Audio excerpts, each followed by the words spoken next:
Guys, we are back with a new video.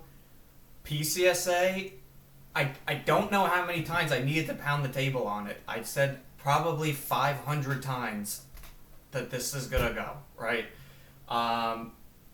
Since the video we made, I think we may have traded this stock like 6 times since then.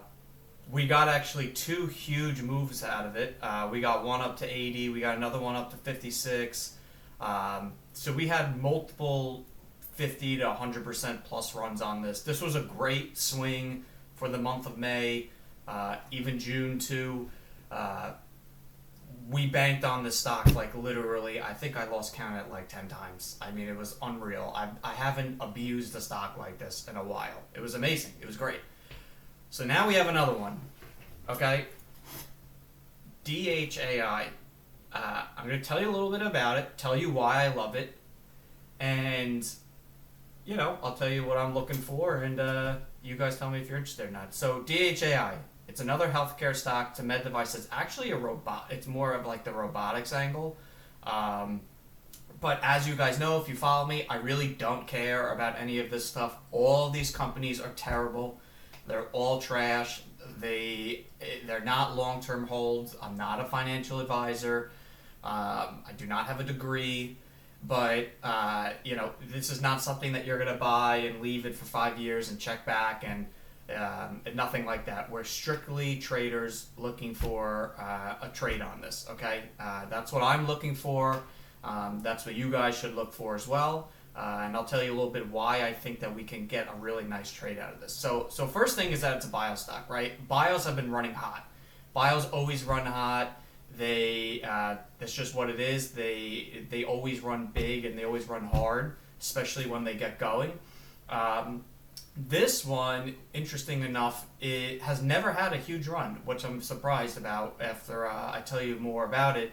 I'm shocked how the market hasn't found this, but in truth, pounded the table on PCSA for over a month, and it took the market weeks to be able to find it. So, you know, it is what it is. There's nothing we can really do about that. But anyway, so looking at this was actually, this is a D-SPAC. So this was the ATAK merger, ATAK, maybe like, I don't know, a year or so ago. If you guys were trading and knew that ticker back then, you know, they did the D-SPAC, they did the merge, and it became DHAI. But anyway, so DHAI is a D-SPAC bio. The first thing that I like about it is they never raise, okay? Going back to like even when they became a new stock, it became a DHAI, they rarely raise, like maybe 10 million shares, which is super bullish, right?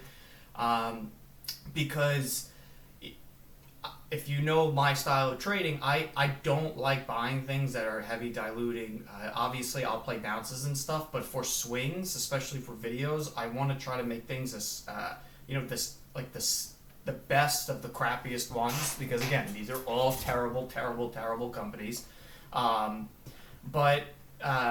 Anyway, so they have 53 months of cash, 5 million. That's great, right? You go down to like their offering, they have their D-SPAC warrants and some warrants at 78, all this stuff. This is really kind of like nothing that we need to be concerned about because they can't use any of this now. They have their September 24 offering, but the best thing about this is filed in their 6.9 prospectus here. You'll see from a week or so ago, right here, which is why it's so bullish. As of May 1st, 2025, there were insufficient shares remaining under the Form S1 to make future payments due in conversion shares. So this S1 is basically done. This S1 is now fully used up. They can't use this anymore. If they want to dilute because they want more cash or whatever the case is, they'll just have to file. They can, but they're going to have to file a new prospectus to raise.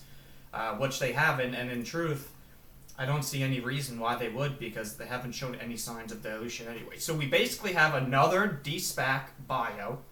Actually, PCSA was a D-SPAC, but we have another bio at bottom, floats a little bit higher, but in truth, they have a little bit higher institutional owned than PCSA's did, and D-SPACs are always so much thinner anyway, so it trades as if it's like a 10, 15 mil float, especially if you just watch the level 2. With no dilution. It's really crazy. Then, if you look at their compliance, right, they would need to vote to do a reverse split. They have compliance until October 21st, 2025. So we have 4 months to abuse this. They'd probably actually get an extension even if they wanted to, if they wanted to at that point, but it doesn't matter. So we have no compliance issues, no reverse split, no dilution, nothing at bottom. Once again, I pounded the table so hard on PCSA for this exact reason. And I'm going to show you guys exactly why this is probably one of the most slept on stocks right now, especially in this range. KLTO, nobody wanted it until they did that PR.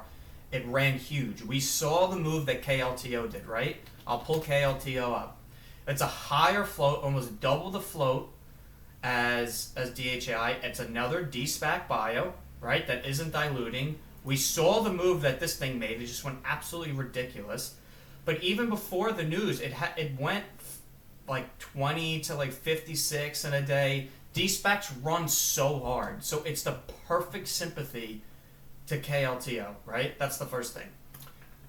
The second thing is if you go into all of these stocks, like just sorting it by lowest to highest, all of these basically have reverse splits approved or cashless warrants. There's only one in here, maybe like BLMZ does not have a reverse split approved. They have compliance for a while. They had some dilution, whatnot, but that's like the only one here. Half of these all do. SDST just did an offering. Not saying it can't bounce, but they have a reverse split approved. Most of these do. It's one of the cleanest tickers here. TDTH, they also just raised their authorized shares so that they can dilute.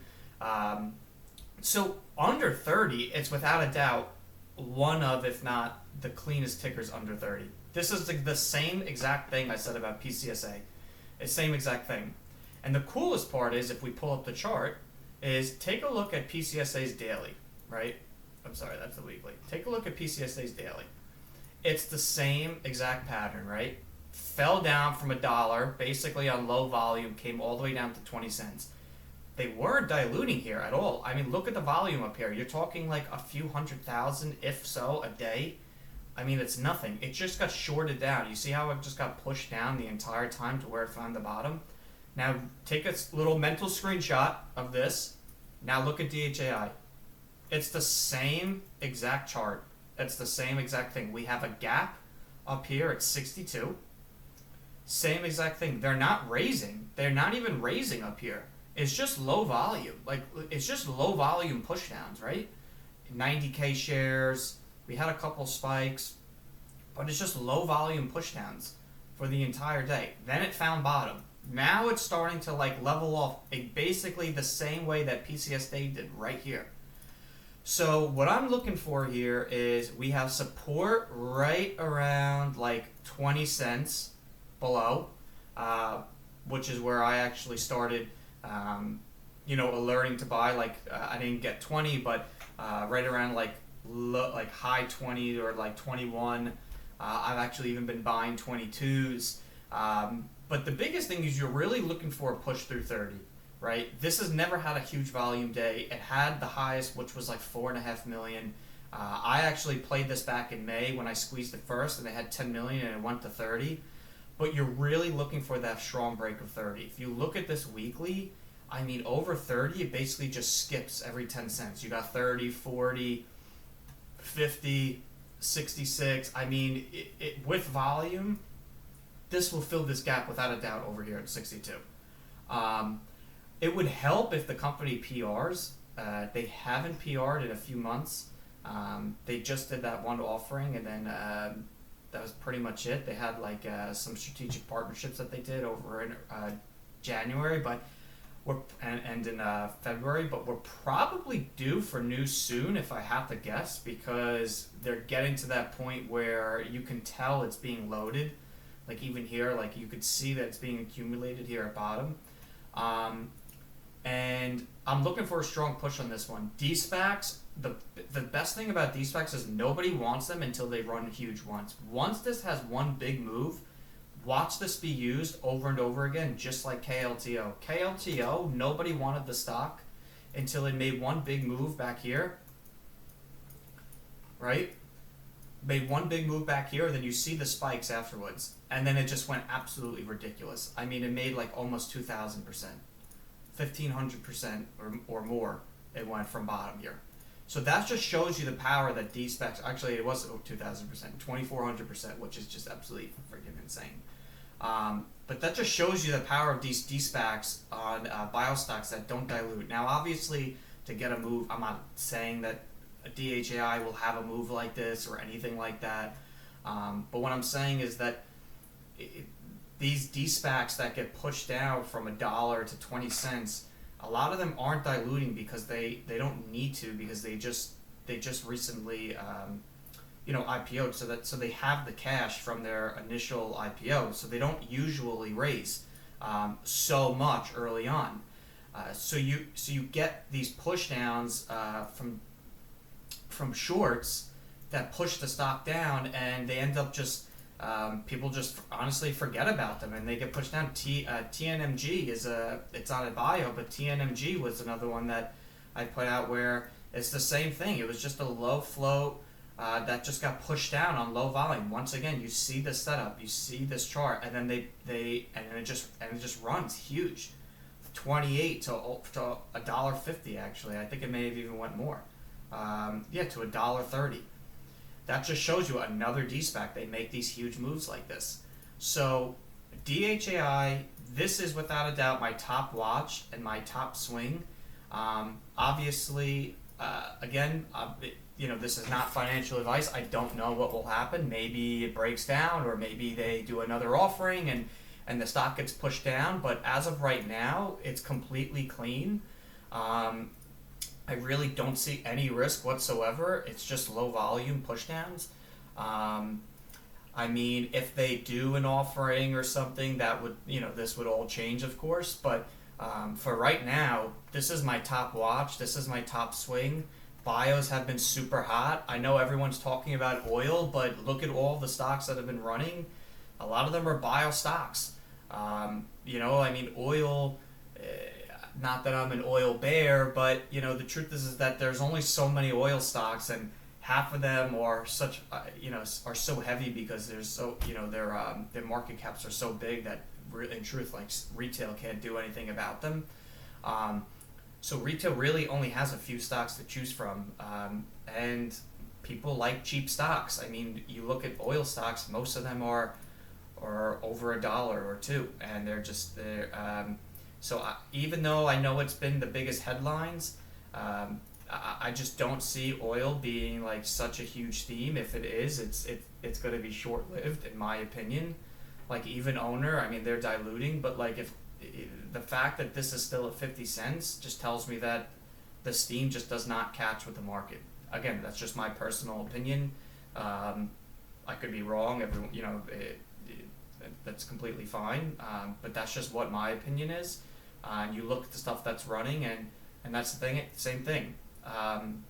Another quick thing as I want to talk about is NCPL. NCPL, I've been talking about this. If you follow follow me on Twitter. Actually, also in Moon Market Discord, I put this out that I'm going to be accumulating this for a swing over, back when it was like 250. And this has been paying heavy. We're actually up about 100%, over 100% today already. I'm holding this full because NCPL is something interesting if you just take a look at it, if you haven't followed up. But long story short, it's another fintech company. But they actually have been, they've been making some moves. So they acquired Mixi, which is a crypto company, and then they added Matt Morgan to their crypto advisory board. Matt Morgan is an advisor to World Liberty Financial, who is 60% owned by the Trumps. So something without a doubt is going on here. I would keep an eye on this one because the weekly on this is absolutely insane. I mean, if they dropped any sort of news like crypto treasury or some sort of big news on this, like we've seen with the themes like SBET, SRM, and stuff like that, this thing could really open up. I mean, you're talking today, it's up on not even 2 million volume. It went up to almost $6. We have a gap here at 580. We have another gap here at 730. We have room over 730 basically to double digits.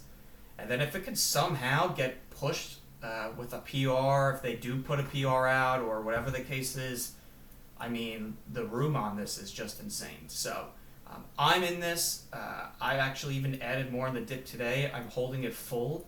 It was over 100%, so feel free to take profits, obviously, at any time. But I'm holding it full. I actually even added more on the pullback to like 430s today. And averaged up a little bit because I really like this look. So my average is sitting at like right around 290 now. I'm pretty heavy in this one. I'm heavy in DHAI. I'm still accumulating dips. If DHAI comes down, I'm going to accumulate some dips. But I just wanted to put NCPL on your radar as well because I think this could also be a good one, especially given that that theme of everything. So that's it, guys. Keep an eye on these two, and I'll talk to you soon. Later.